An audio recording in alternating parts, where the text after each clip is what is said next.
มา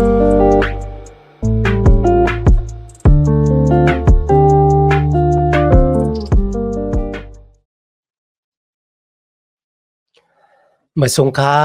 พี่น้องผู้ชมยินเสียงใต้ดินนับยามกุโซกูปาแก้มดิกตั้งสายลมอีกบาดานข่าวลุงแรงเปิงไหลมาหบทุบหบยากันกว่าแทงวันนึงค่ะย้อนหาตั้งหักแม่ตาตั้งนินจาตั้งโจมซื้อมวลเปียวตีลูกตีเถาลาพลาเป็นเจ้าผู้ใหญ่แม่เล็สูงสุดของเฮาคามาดูขอดเผียวถึงพี่น้องเฮาคากว่าหังผาหังมันสิกรรมค่ะพี่น้องค่ะในจุดอสักตานคลิยานมันมีตั้งตึกต่อแต่ว่าค่ะเนาะจอมหนังที่เฮาคาไลหันค่ะนะลูกล่างตะเปเจ้าไลขามตั้งอันตึกโต1ลองความสอนผิดค่ะนะ2ก็เป็นตั้งตึกโตที่อย่ายุกจามโดยผู้อ่อนหูภายศาสนาว่ากาบและปานแล้วก็มีรองในปอปอกเป็นมาอยู่ผ่านต่อถึงวันมื้อเหลียวในค่ะอ้อมื้อนี้เฮาก็ได้สืบด้วยใน2โกรินตูค่ะคาน10ข้อที่1ตัวบ่ถึง18ค่ะเนาะ2โกรินตูคาน10ข้อที่1ตัวบ่ถึงข้อที่18ครับวันที่ป่นมาเฮาค่ะมาถึงข้อที่4สลับบ่รู้เลยล่ะที่จื้อเจ้าเวงโกรินตูค่ะนะว่าก็บ่ว่าหลักนักที่เฮาเจ้าตึกโตนั่นน่ะมันเหมือนเจิ้งหนังหลักนักของโกนเจ้าตึกกันกุยกะมันเป็นอนาตันโคตีลูกตีพระเป็นเจ้ามาติเตย่าลู่ย่าแล้วลองตั้งอันตู้มันหน่อยค่ะนะที่มีอยู่ในหมักออกของโกนแต่ค่ะโกนเอาค่ะนั่นนะวางปอก็หยุ่มความแต่กุยก็วางปอก็ซ้ำหยุ่มความตู้เหมือนกันค่ะนะเหมือนเจิงที่เฮาคาไลฮู้นะกับปานซึกกำผาปอกที่2กันเนาะอัดดอลฮิตเลอร์ก็แปดแหลนกวนเมืองเยอรมันค่ะนะรู้ไรแฮมคนจื้อจัดเจ้าคือคนมีจูตายในค่ะเนาะหรือสินั่นมันก็จื้อคือเยอรมันนะเขาเป็นคนคืออารยันไหนค่ะนะเป็นจื้อคือคนที่หมดจางไหนพี่น้องค่ะคนเยอรมันไรแฮมคนตายนับอ่านโหล้านก็ค่ะนะก็บ่จังได๋มันเหมือนจังว่าเขามีทางเจ็บจังน่ะที่ได้ถ่อมความแปดความแหลนของผู้อ่อนหูของตัวเจ้าเก่าค่ะเนาะณวันมื้อนั้นกันนะสละปอลูกคาลัดนี่ลูกลางตะเปเจ้าณเวียงเกาหลินตู่ว่ามิกษาปะโลแพทย์ที่เข้ามากำลืนเฮาเนี่ยที่มาสั่งสอนสมัยยามเด็กปันสู่อยู่ณวันมื้อนั้นโกนจังได๋เขาอำไลเอานำคำตราพระเป็นเจ้าอันแจ้อันหมานมาสั่งสอนปันสู่ก็บ่สั่งกะลาบ่เนี่ยจังก็บ่ว่าคนสอนผิดค่ะนะเขาจังสละปอลูกเพราะว่าเขาได้ย้าเอานำคำตราพระเป็นเจ้าออกในหูเจ้าของพี่น้องเมืองโกรินตูกว่าบ่เนี่ยจังเขารู้ย้าตั้งอันสละปอลูกห้องตู่เจ้าเก่าว่าเป็นตะหมานเจ้านั่นค่ะนะเขารู้ย้าในอันตะเพราะว่าเขาย้าไรว่าเพราะว่าพี่น้องเมืองโกรินตูยุ่มว่าสละปอลูมันจะตะหมานเจ้าเยซูคริสต์พี่น้องค่ะเขาก็ได้เถียงแปดความสอนของสละปอลูบ่ยอกว่าหาว่าความสอนตู่ตีเสียจังได๋มาสอนเขา มันได้มีทั้งอันตุ้มเตอที่คึกจื้อเจ้าติดแต่อยู่ในความสั่งสอนที่มานำแม่นมันเหมือนเจิงเป็นจื้อยอกาเมียวหนึ่งที่เพลามออกกว่าก็เปิ้นจังนั้นนะครับสำหรับบ่รู้จึงเกียรติเขกังตั้งอันเป็นตำหมานเจ้าว่าข้าเนี่ยพระเป็นเจ้าเป็นคนที่ลึกเก็บค่าต่างค่าเฮาเป็นตำหมานพระเป็นเจ้าแล้วก็เจ้าเยซูคริสต์และวิญญาณมาจังพระเป็นเจ้าสอนข้าเนื้อลองข่าวแต่ละดังเกตชอดเลยตั้งอยู่มาดอันเจ็ดอันหมันในเจ้าคริสเป็นจึงที่ข้าเลยสอนสูไว้มันเหมือนจึงเป็นโกติตำวางเสามังกลาของเฮือนค่ะนะบ่ได้แต่เฮือนไหนเนี่ยหรือมีเสามังกลามันอันนี้เป็นอันเจ็ดอันหมันมันเลยครับหลักหนักของเขามันเป็นอนาตันคูของพระเป็นเจ้าอนาตันคูพระเป็นเจ้าเป็นนำคำตราพระเป็นเจ้าอันเจ็ดอันหมันค่ะนะแต่จากย้ำเงากำพาจบมาถึงย้ำปียติกค่ะเนาะอันนี้เป็นอันเจ็ดอันหมันค่ะนะ 当สุตองอีกบาดังตั้งอันวิญญาณมดจางเจ้ามีอยู่เลยจอมเฮาอันนี้เป็นหลักนักภายวิญญาณ เป็นอาณาตันคู่ของพระเป็นเจ้านะอันไหนค่ะที่เดียากตังวนอันตู้มันค่ะนะที่มีใจมาหน้าเปลี่ยนสูงยอก็มาเฮมาคัดความสั่งสอนมาเฮมาคัดตังหูของพระเป็นเจ้าซ้อมหนังเดียวค่ะเลยหันปุ่งหางดีในค่ะนะความสอนอันตู้นั่นน่ะมันไหลข้ามทางกันย่าลู่ย่าแล้วรวยนำคำตลาพระเป็นเจ้าเฮาค่ะเลยหันพี่น้องเจ้าในอะสุดต้องเหปากันอ่านสมาแก้มดีค่ะนะติสลาปอลูเลยสั่งสอนเขาไว้ค่ะเนาะในข้อที่6ค่ะนะสลาปอลูลาดไว้ดีในว่าเลขาพร้อมปุนตาเตจีอย่างปันตามก้นกูก็ติ่มถ่อมความปุนตาเขาได้เลยเป็นก็ติถ่อมซบเอาความแลมีอาสากติเต็มทนเปว่าเปจุ่มมีพี่น้องหลายก็ใครฮู้ค่ะนะว่าสลาปอลูติลาดว่าพวกเขามาขึ้นที่เจอเจ้าเวียงก็เล่นตุเขาพร้อมปุนตาเตจีอย่างก้นดังหลายดิมถ่อมซบเอาความตั้งอันจีอย่างปันตามตีก้นถ่อมนั่นน่ะสลาปอลูเฮ็ดจังเนอ พี่น้องค่ะลองได้จอมหนังที่เขาค่ะเลยอ่านในกอรินตูก็มันตั้งค่ะเนาะสลาปอลูก็ได้สั่งหาโกนจื้อเจ้าจีอย่างก็ดีเฮ็ดวัวระแปดนั่นน่ะแตบเขาออกนอกจื้อเจ้ามาดเขาเหมือนเจ้าหนังเป็นก้นดีมอยู่มัดอันในล็อกไลน์อันที่หนึ่งนะด้านจีอย่างบันดาลอันที่สองช้าเขาป้นเสอาสร้างอาตานตั้งอันเป็นผู้อ่อนหู กุ้ยกะเขาตึกอะไรอยู่นะจื้อเจ้าค่ะนะสลับพอรู้ว่าก้นดังหลายจะก้นกำนำค่ะนะก้นกำเอกค่ะที่เขากว่ายุ่มความสั่งสอนพี่แถวแหละเขาก็มาย่ามาเก้านะจื้อเจ้าเวียงกอลินตู้นะจื้อเจ้ากอลินตู้ในค่ะนะสลับพอรู้ว่ามือมาเนี่ยเขาก็เตจีอย่างปันตามพี่น้องค่ะมือเขาขาดตุยตั้งอันจีอย่างลืบเขาออกนอกจื้อเจ้ากว่านะมันเหมือนเรื่องว่าเป็นตั้งเฮ็ดที่ไข่เมือกไข่เลืองไข่จ้ามเอ็นไหนก็แหละ กูก็บ่วนใจใครใจลีหลีเพราะว่าเขาขับปล่อยก็ที่เฮ็ดผิดนั่นน่ะให้เขาอยู่นะจื้อเจ้าอยู่บ่ได้จังมันเหมือนจังเป็นจื้อยอกาหลงเมียวหนึ่งค่ะนะที่ได้เพลามกว่าถึงคนนะจื้อเจ้าแต่มีทั้งสุกซักยุงยังโอนเอ็นหมอเมแต่ๆว่าก็เปิดโกนก็เหลียวที่เฮ็ดบ่ได้แปดก็บ่จังได๋สละบ่รู้ว่าตั้งอันจีอย่างนั่นน่ะมันโหลแต๊บก็ที่เฮ็ดบ่ได้แปดนั่นน่ะออกนอกจื้อเจ้ามาดเขาเป็นก้นดิมอยู่มัด อันที่สองก็ค้าเขาลงเขาป่นเสียอสร้างอันต้านตั้งกันเป็นผู้อ่อนหู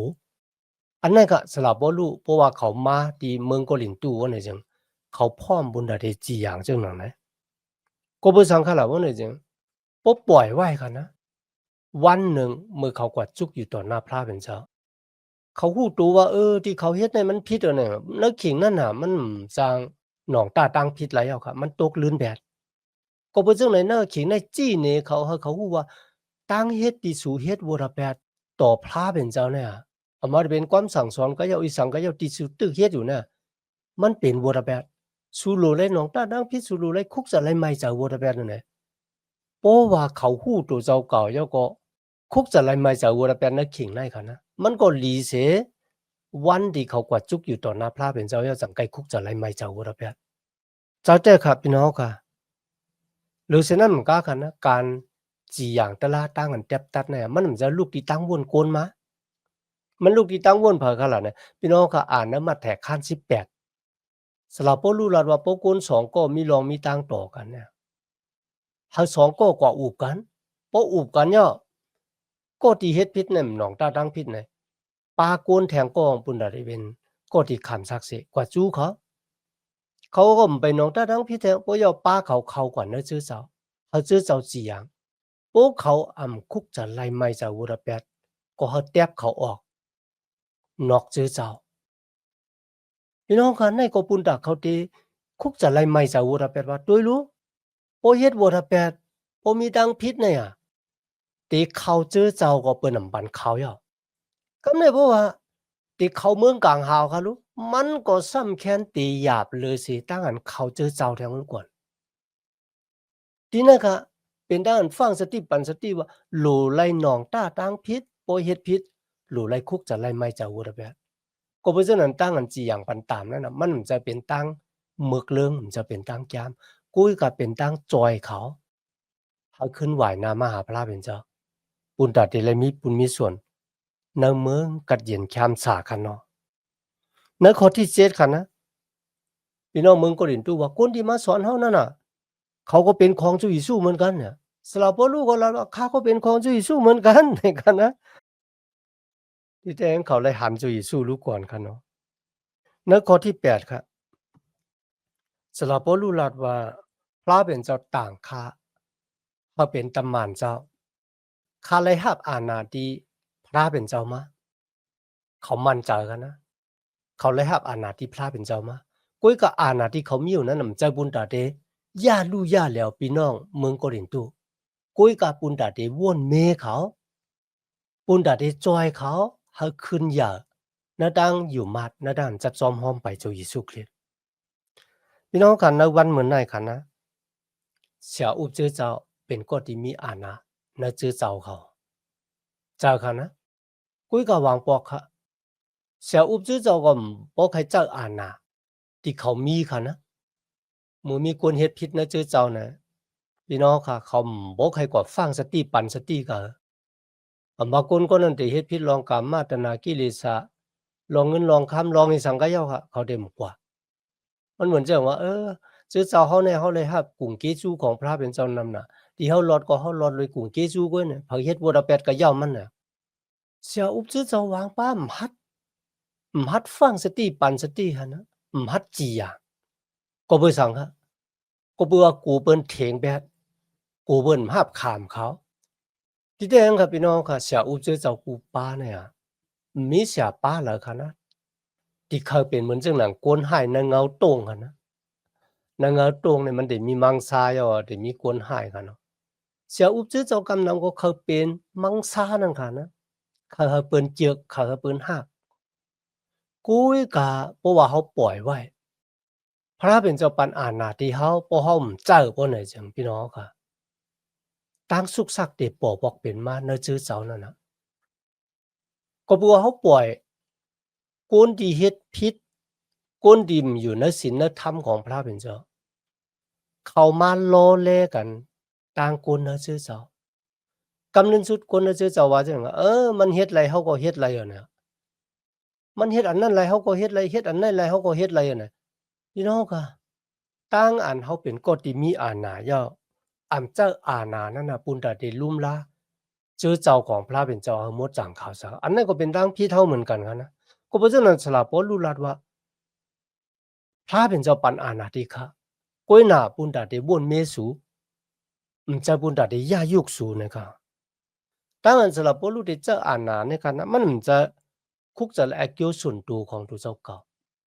แล้ววันมื้อนี้เฮาก็อัปเดตหันกันนะเสียอุบเจอเจ้าวางป้า เจ้าอาณาที่มีอยู่นั่นน่ะหาอาเกียวบุญดาโตเจ้าเก่านั่นก็เจ้าอาณาที่มีอยู่นั่นน่ะขี่เน็กเต็กเต็งเฮาพี่น้องเฮ็ดจอมหนังความสั่งของตัวเจ้าเก่าเนี่ยอัปเดตมีจังไหนปะกุยกะสละโปลุ่มจะจังไหนคุกจะไล่อาเกียวของพี่น้อง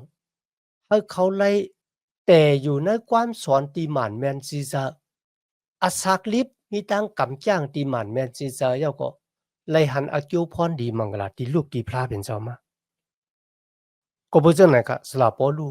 เขาลาดว่าเขาฮัดเฮ็ดคันนะกุยกะตั้งเฮ็ดนั่นเขาเฮ็ดโดยตั้งฮักที่มีต่อพระเป็นเจ้าแล้วก็ที่มีต่อพี่น้องในเชื้อเจ้าครับในข้อที่9ดอกบ่ถึงข้อที่11ในคันนะพี่น้องเวงโกลินตูเนาะปากันลาดติกันว่าปอลูเนี่ยมันเป็นกอกแข็งแรงอะในลีกที่มันสูงมากันนานกว่าตูแต่ๆมันน่ะมันเลยแข็งแรงอะไงเมียวเนี่ยลีนับยำนะครับนะสละปอลูเป็นคนอ่อนๆเนี่ยเจอเขาพี่น้องว่าสละปอลูลาดแล้วค่ะรู้ว่าขามาหาสู่ลุยหูจะติแค่แต้มแล้วก็ลุยจะกรุณาเหมือนเจ้าหนังที่เจ้าเยซูมีเนี่ยเลยมาลายจามมันค่ะนะมาลายโชว์มันค่ะหรือฉะนั้นมันก็มีเสียหวังปามีดังอยู่มาสละปอลูก็เป็นคนอ่อนๆเพราะว่าได้กวัดแตกด้วยกันดังปอลูเนี่ยได้สละปอลูเนี่ยนะบ่แข็งแรงว่าไผ ายตัวกายาคันธาในกันเนาะมีเสียป้างลัดว่านั่นน่ะด้วยรุ่นเนี่ยเขาไล่ป้าลูกกะที่เป็นเสียหมอยานั่นน่ะมาอยู่ในมุกในจุ่มเขาเนี่ยหรือฉะนั้นก็สลับป้อลูกก็ลัดว่าข้าเนี่ยมีดังอ่อนๆก็เพราะฉะนั้นพี่น้องเมืองโกรินตู้ก็มีดังถ่างเถิมในตูเขาว่าป้อลูกเนี่ยมันน่ะมันจะก้นแข็งแห้งอย่างที่มันแข็งแห้งเนี่ยมันแข็งแห้งในลีกเอ๊ะตูเต้ๆมันแข็งแห้งเนี่ยกันนะสลับป้อลูกก็ลัดว่าใจอ่ะก็เปิดหักสูปากคาให้สูเนี่ยแต่อยู่ในลองหมันแม่นซิซะคำเลยเจอรายยามต่อสูมันเจอแต่กันนะก็เปิดหักแต่กันนะป้อมหักเนี่ยพี่น้องค่ะสลับป้อลูกก็มีเฮ็ดจังได๋ในข้อที่12ค่ะสลับป้อลูกว่าเฮาเต็มเอาตูเฮาเนี่ยกวาดแตกเติงเนืองกันดังเปิ้นก็เปิ้นน่ะขิงในชื่อเจ้าเวียงก็เล่นตู้เอาสลับป้อลูกเนี่ยกวาดแตกเติงเนืองกันดังคนสอนผิดที่เข้ามาสอนในชื่อเจ้าค่ะนะ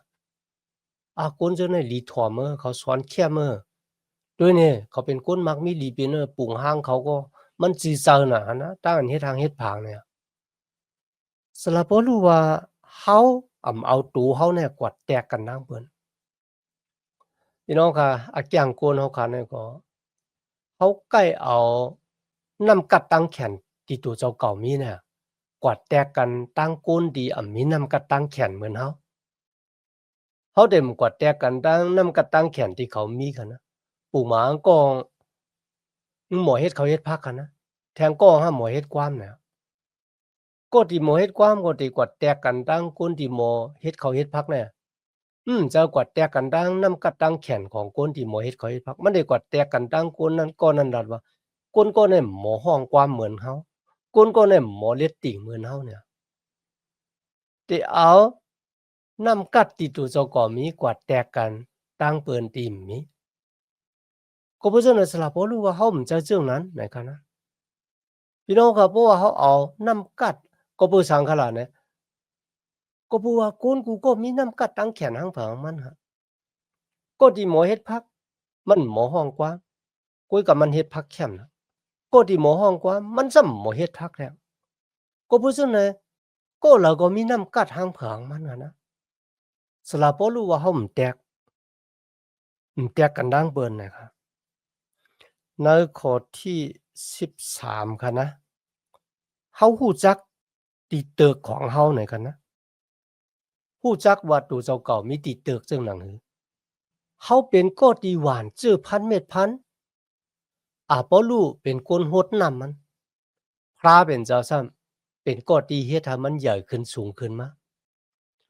นั่นมันบอกว่าตับลูกกว่าแตกตึงเรื่องกันนางพระเป็นเจ้าห้องข้ามาเฮาเป็นคนที่ผูกคนที่หวานจื้อพันเม็ดพันพระเป็นเจ้าห้อง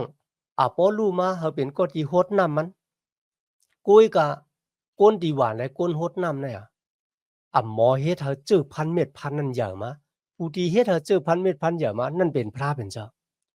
พี่น้องค่ะเขาฮู้จักติตึกของตัวเจ้าก็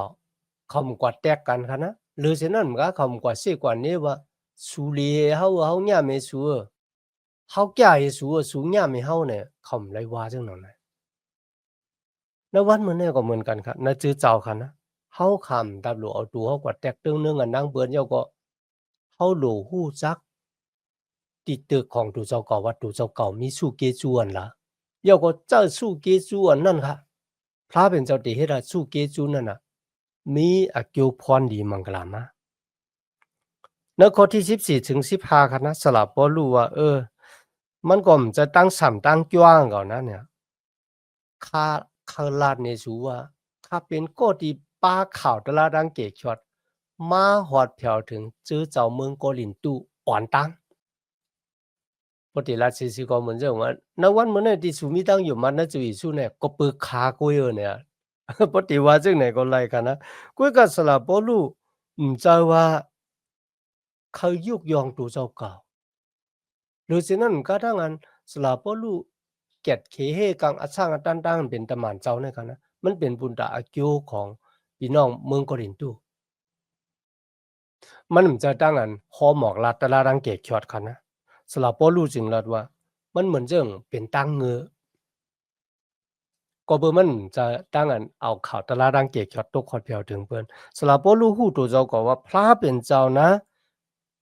อำไลเจ้าข้ามาเป็นเสียอุบจื้อเจ้ากุยกับมันเจ้าข้าให้เป็นคนที่โหหมอกลัดตะลาดังเกะขอดของพระเป็นเจ้าก็เพราะฉะนั้นข้าจึงหวานจื้อพันเม็ดพันลงกว่าเนื้อสูยาก็ให้สูใหญ่ขึ้นสูงขึ้นเนื้อนำคำตะลาพระเป็นเจ้าปุณตาสูตั้งหลายแต่แล้วข่าวตะลาดังเกะขอดของพระเป็นเจ้าสืบโหหมอกลัดในปันก้นต่างก็แท้หรือเช่นนั้นกันเนี่ยครับวายเสสูอยู่มาตั้มจะเนื้อจุยสู้ยาข้าก็ไล่ค่ายออกที่สูกว่าโหลัดตะลาดังเกะขอดต่างตีค่ะนะตีก้นไปยามละยินตะลาดังเกะขอดอันนี้เป็นพระเป็นเจ้าห้องขามาเนี่ยครับในข้อที่17ค่ะนะกุยการในแกมหลีกมีไว้แล้วว่าก็อันเขาอูบว้าวนั่นอูบว้าวนะลองตั้งอันพระเป็นเจ้าปองเฮ็ดนั่นกุยตาลองมันจ้ำก็อันยองยอตู่เจ้าเก่านั่นเป็นก็อันเจ้าพระหับตุงอ่อมจ้าก็อันเลยขามตั้งอันเจ้าพระยองยอนั่นกุยเป็นก็อันมันเจ้าหับตุงเอาอ๋อโปก็เลยเขาอูบว้าวค่ะวันนะก็เขาอูบว้าวลองของพระเป็นเจ้ามันบอกว่าพระเป็นเจ้าอย่ามีอันมอกาหือในเขาอูบว้าวลองของมันอย่าไปอูบว้าวลองของตู่เจ้าเก่าซ้ำแทงลองหนึ่งค่ะนะอย่าหาเขาเป็นก็ที่ยุกยองตู่เจ้าเก่ากุยกะเขาเป็นก็ที่พระเป็นเจ้ายุกยองพี่น้องค่ะในวันเหมือนในก็โปลัดถึงจื้อเจ้าค่ะนะหวังกันจื้อเจ้าเมืองก็หลินตู่อาบติยุกต่าง